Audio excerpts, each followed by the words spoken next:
Tiger. Play? Play.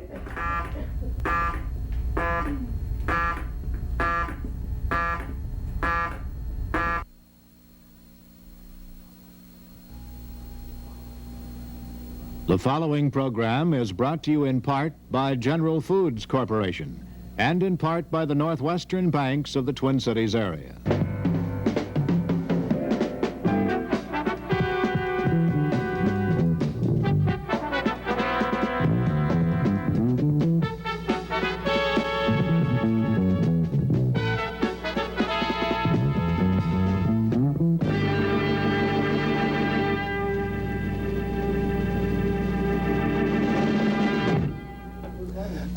I'm sorry. A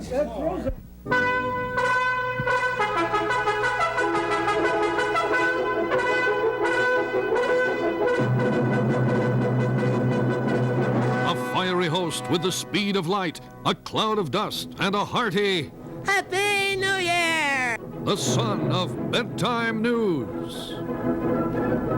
From out of the past come the blundering footsteps of the great newsmakers. Return with us now to those thrilling years of yesterday, when a masked man, disguised as a mild-mannered newscaster for Channel 4, fights a never-ending battle to bring news, weather, and sports to the old Northwest. The son of bedtime news rides again.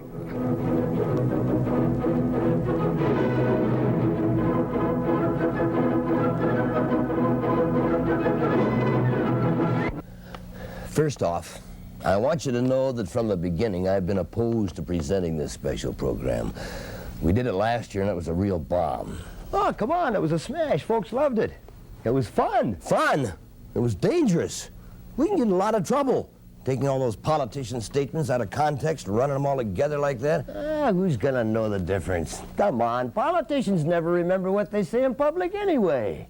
Well, I still think it's a dumb idea. Oh, come on. You don't think Karl Rovag laughed right along with all of us when we played that film clip of him getting out of the limousine at the Radisson? Yeah. Hilarious. It was. Look at that. Whammo! Doorman slams the door right on old Karl's thumb. Well, I don't like it. Al Austin talking back to folks. They love it. And all those behind-the-scenes things. What's so funny about a guy eating his lunch? You mean that day they turned the camera on you when you're eating your lunch just before the show? Yeah.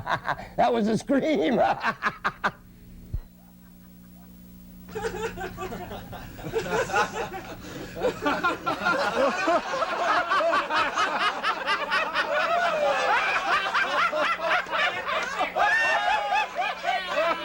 Big deal. And showing everyone all the mistakes our reporters make. If you think it's such a good idea, you do it. Okay, I will. You wait for me in the car. Okay, folks, we're really going to have fun tonight. We'll start her out in just a minute. Okay, this has not been a good year for the politician. But if the Watergate scandal has taught him anything, it's taught him he can no longer hide things from the public. We've noticed that, especially on the local level, where government leaders are showing a new spirit of openness and candor. Governor, would you tell us why you took a trip to Washington, which was paid for by Mr. Kelm's company on a company credit card? No. That's candor. Sadly, Charlie Stenvig will not be around to lend a certain class to newscasts this year. Charlie had a way with words that set him apart from all the rest. This is probably one of the hardest decisions I've had to make in the office of, since I've been in the office of the, can I start over?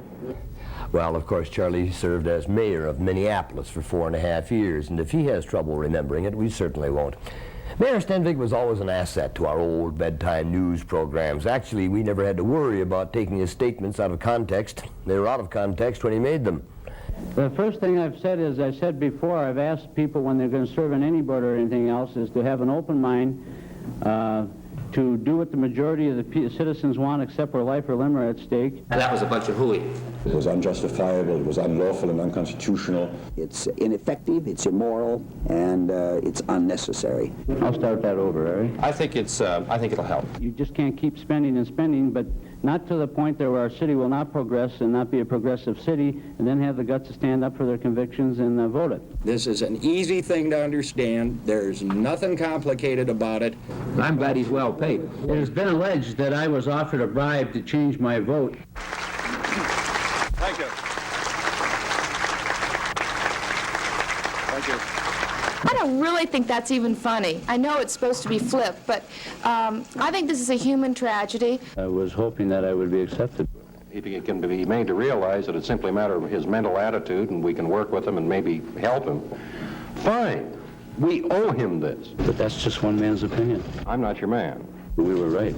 No one knows. I believe that something has gone wrong. Our city has come to a halt. Everything we're doing is wrong. They're asking questions about Watergate. They're asking questions about missing tapes. They're asking questions about FBI directors who destroy evidence to obstruct justice. They're asking about attorney generals of the United States who have to resign rather than do an illegal act at the request of their president. I'm very proud of that record. I wish we could do more. I think that's what senators are for. They must be stopped. I'm going to do whatever my attorney says here. That's not the way to govern, dear friends. It's possible that someone misunderstood these statements. I have just a very few words to say to you today. Now, I don't get any comfort out of that statement. Look how well we've done. You ought to read your morning paper. That night, the headline in the St. Paul Dispatch read this way, and I quote, Brilliant. Able. "The next morning's Pioneer Press had this headline, The pain and the agony and the tragedy. I think I'm going to cancel all my newspaper subscriptions. Well, damn it, I'm not. I know who my friends are. Our WCCO editorialist, Al Austin, may be one of the most maligned men in television. You should read some of the letters he gets. But he's never given a chance to fight back, except for tonight, when we let Al respond to some of his most hostile critics. Al? Once again this year, Dave, these are actual, genuine letters from viewers. Mrs. Nelson from Minneapolis writes, "Your editorials are as sickening as you are. You continually degrade people that are trying to do good. Do you really enjoy doing this?" No, Mrs. Nelson, I don't. But somebody has to do it. M.T. Gratz of New Ulm says, "In my opinion, a drunk off Washington Avenue could do better editorials than you. I'd sure like to meet you in person to prove, in my opinion, you are a menace to society." Well, if you'd really like to meet me, Mr. Gratz, you can find me almost any afternoon, stumbling along Washington Avenue. Marguerite Sullivan asks, "Why don't you tell the American people the real truth?" All right, Mrs. Sullivan. The ordinary sea barnacle can withstand temperatures of 440 degrees Fahrenheit. Maina Burry of Minneapolis writes, "Dear sir, it would have been a pleasure to take you by the collar and give you a good shaking." You're wrong, Maina. That gave me no pleasure. Harold G. Nelson of Minneapolis writes, "We moved to the kitchen during your editorial. To ensure that no damage is done during our absence, we place a bedpan directly beneath the picture tube." Ha ha, very funny, Mr. Nelson. An 86-year-old St. Paul man who didn't give his name writes, "Watching the working of your weak mouth and sickening smile makes one want to puke." Hey, maybe you ought to go watch TV with Harold Nelson. He's got that bedpan. George Novacek of Apple Valley sent this letter. "I don't think you personally believe all that you espouse in your editorials." Of course not. Who'd believe such nonsense? Or believe George Novacek. Mr. Novacek, you remember, used to make his living turning back odometers for used car dealers. Reuben Jacobson of Minneapolis doesn't think we should have any editorials at all, and he asks, "Why can't the news be reported like it is on Channel 5? Well, we tried that, but nobody watched. Mr. and Mrs. Rod Spanis wrote, "We have heard rumors of your being a homosexual for some time. Your eloquent defense of them on the air confirms this." Well, in that case, wait till you hear my eloquent defense of Jesus Christ. An anonymous viewer wrote, "From whom do you receive your hate list? The Minneapolis Star, or do you dream them up by yourself? Signed, a disgusted listener. P.S. You don't need my name for your files."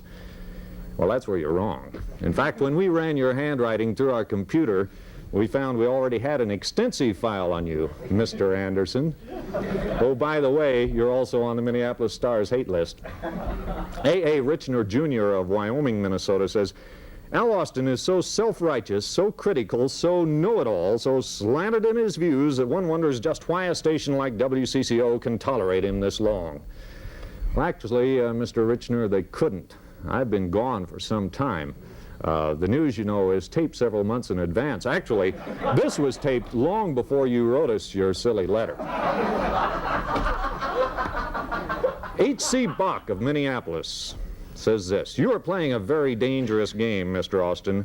Honestly, don't you think you owe America more? No, not after I deduct the gift of my personal papers. I'll have some coming back. And an anonymous viewer wrote, you are the dirtiest, rotten man I ever heard. I'd sign my name, but I don't want anyone to know I wasted 8 cents on you. Why don't you stick your head in a rain barrel? I hate your guts. Well, I'm not going to lower myself to your childish level. I'll just respond to that this way.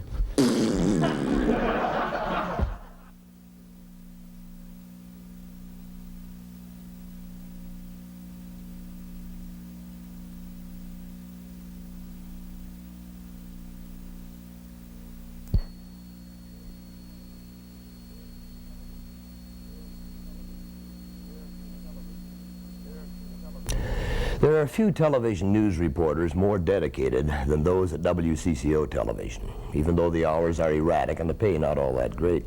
A reporter learns as he or she goes. Now, generally, we start the rookies on basic, simple assignments. Susan Spencer, when she first came to us, for example, was assigned a simple feature story about a family pet. Come on. Get up here. There we go. You ready? Wait. Stop it, Nordling. Nordling was the cameraman, not the gorilla, and he did stop it. We've had trouble with Nordling that way. No matter how well prepared a reporter may be, when he's out there in the public doing a story, it seems that everyone is conspiring against him. Our consumer reporter, Larry Schmidt, spends so much time in supermarkets and restaurants, people think he's just part of the decor. The main item on the list of ingredients in many of the newer products is sugar, not cereal.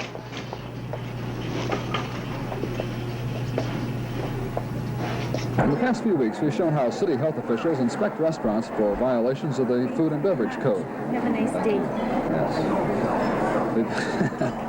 If you'd like to experiment with products that may be less damaging to our lakes and streams, Bill Evedon, line 1.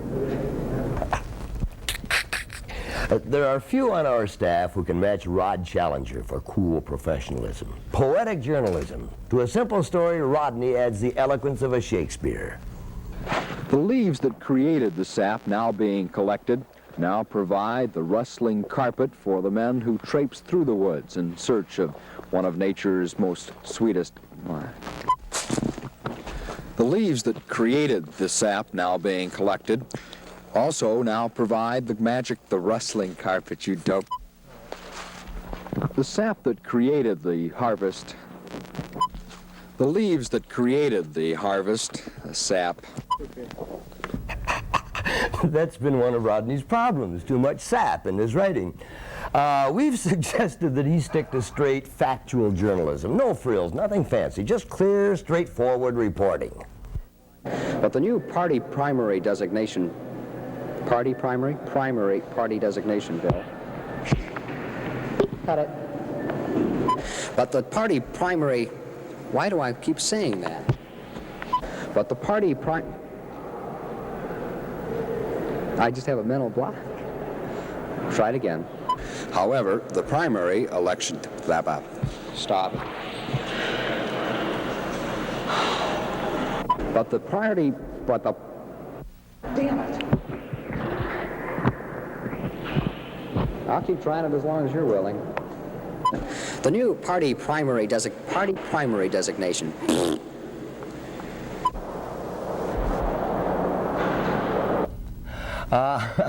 You may be interested in a little behind-the-scenes side note here. A memo that went out to all news photographers recently. Photographers, hereafter, when assigned to a story with Challenger, film him at the bottom of the screen. Rodney's been looking too tall lately. Quint Neufeld, Associate News Director, is the dean of our WCCO News reporting staff. And for those of you seeking a career in this field, watch carefully now this old tape of Quint when he got his start in the business at a small station outstate Minnesota. He was doing news, weather, sports, and commercials. In those days, he used his real name of Roger Steele before he changed it to Quint Neufeld. Hi, everybody. This is the Lightning Bolt edition of the news. I'm Roger Steele, reporting from our 24-hour WASP News service. Today, President Nixon pledged to withdraw an undisclosed number of American troops from Southeast Asia by the end of next December. Mr. Nixon refused to comment further on the withdrawal, saying only that, quote, his campaign promise to end the war has not been forgotten.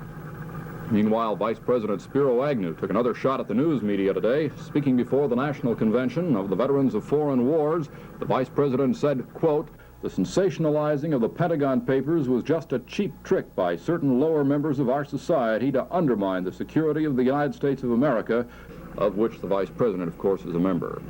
Also commenting on the Pentagon Papers, former President Lyndon Johnson said, quote, pshaw. On the local scene, 44-year-old Greg Barrett was injured in a car-motorcycle accident this afternoon at the intersections of Highways 10 and 13. Incidentally, the 23rd accident there in the past 4 or 5 days. Barrett, the son of Ernest Barrett, owner of Barrett's department store that sometimes sponsored this news show, was taken to Mercy Hospital for treatment of cuts and bruises. The elder Barrett said the accident will not interfere with a gigantic store-wide sale which starts tomorrow. You know, the Cowsills sure knew what they were talking about when they said, milk gives the lift that lasts. Why, did you realize that 400 USP units of vitamin D are added per quart of fresh milk? That's fresh whole milk, and milk is nature's most nearly perfect food. Why, for only pennies a day, you can enjoy one of nature's greatest gifts to man. Have milk with your meals or alone as a snack. I always do. Open carton, drink, and smile. Resume newscast. Here are those scores that we promised you now. In the Bi-City League today, it was Hank's Bar over the Polish-American Club 8-10. The West Side VFW dumped Elfie Sporting Goods 7-1. And Bobo Phillips pitched to his third shutout of the year as Bud Standard beat Stewart Clothing 14-0.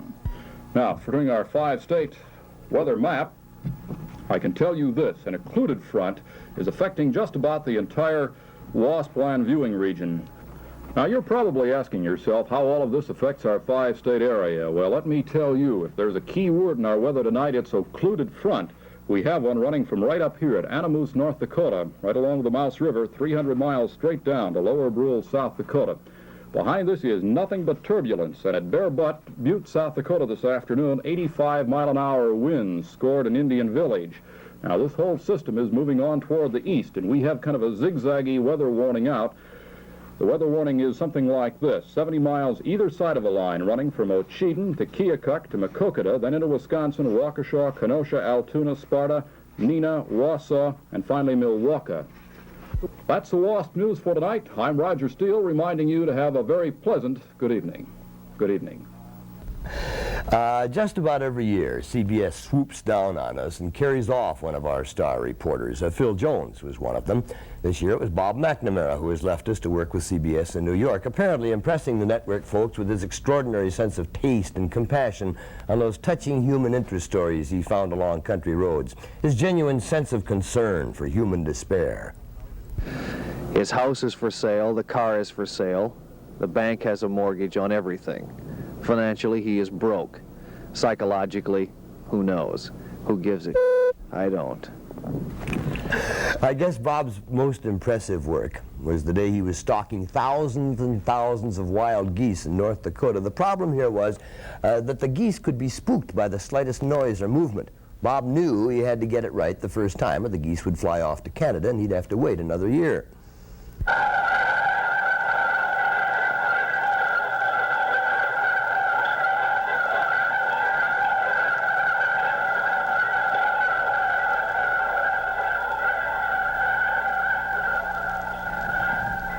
About 200 yards north of this fence line, about 100 yards north of this fence line, there are approximately 200 to 250,000 giant snow. About 100 yards north of this fence line, there are approximately 200 to 250,000 snow and giant Canadian geese. If you want to see them close, you simply don't walk up and announce yourself. You have to crawl in. For as you'll see, even the slightest movement can set them all into the air.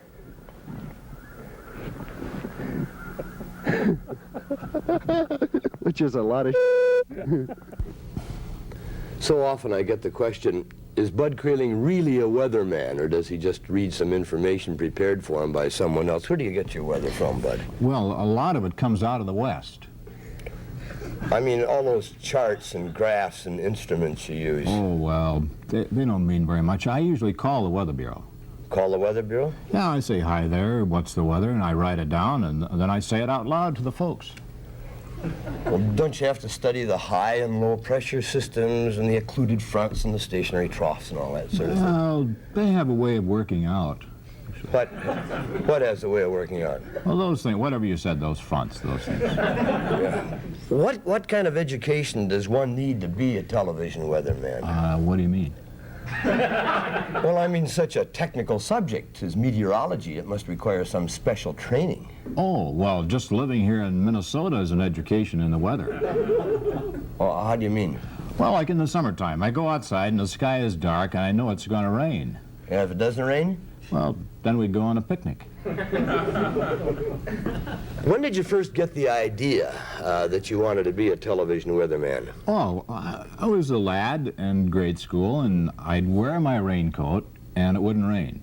And then I wouldn't wear it, and it would rain. So? Well, I knew I was qualified right there to be a weatherman.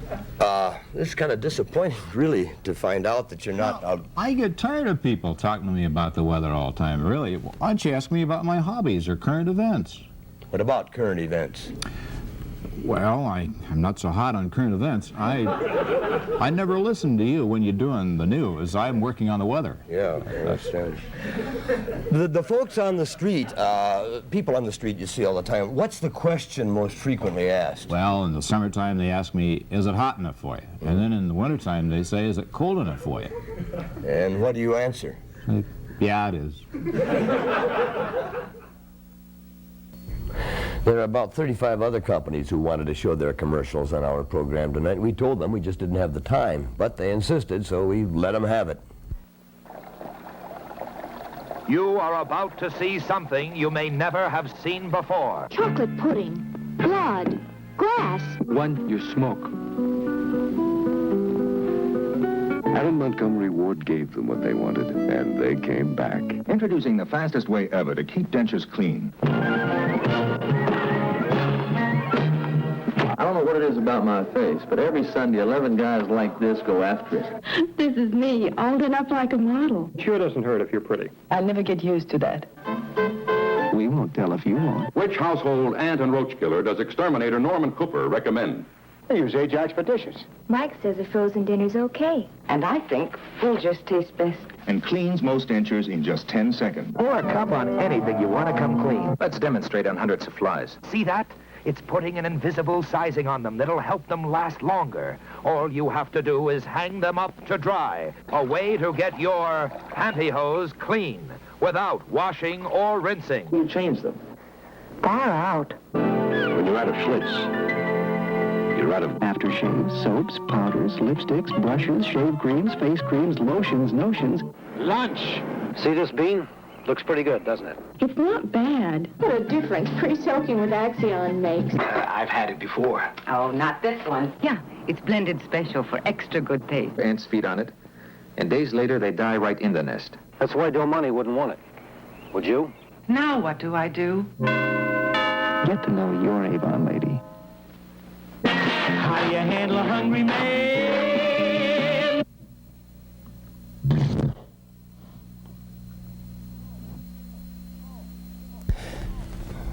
Oh, you decided to join us, huh? Thank you very much. Still don't look very happy. That's what I'd like to talk to you folks about for just a moment. As we look forward, in terror, to another new year, the More on Sunday staff has asked me to invite each of you to join us in seeking out the lighter side of things next year. As one of Bernard Shaw's characters once pointed out, the state can't survive without a wellspring of humor. We've got to learn to laugh at ourselves. And so we ask that you kind of play along with us in those Sunday evenings when we take our little satirical jabs, poke a little fun at the messes we get ourselves into. For instance, the women's liberation movement. If it's to survive, it must develop a sense of humor. Without it, my dears, you're becoming real bores. Laugh at yourselves a little bit. Get with it in 74, okay? You farmers, laugh along with us when the crops go dry and the president impounds your funds. You gasoline station operators out there, when the big oil companies close you down and throw you out on the street, what the hell? Huh? Sure. And all you folks living in the industrial area, when the chimneys and stacks cover your homes and clothes with grimy soot, laugh it off. And let's get all the politicians back from the Robin Jesus. I mean, after all, we put them in office, so the joke's really on us, isn't it? So come on, everyone. In 1974, let's laugh it off together. It's the best way to go.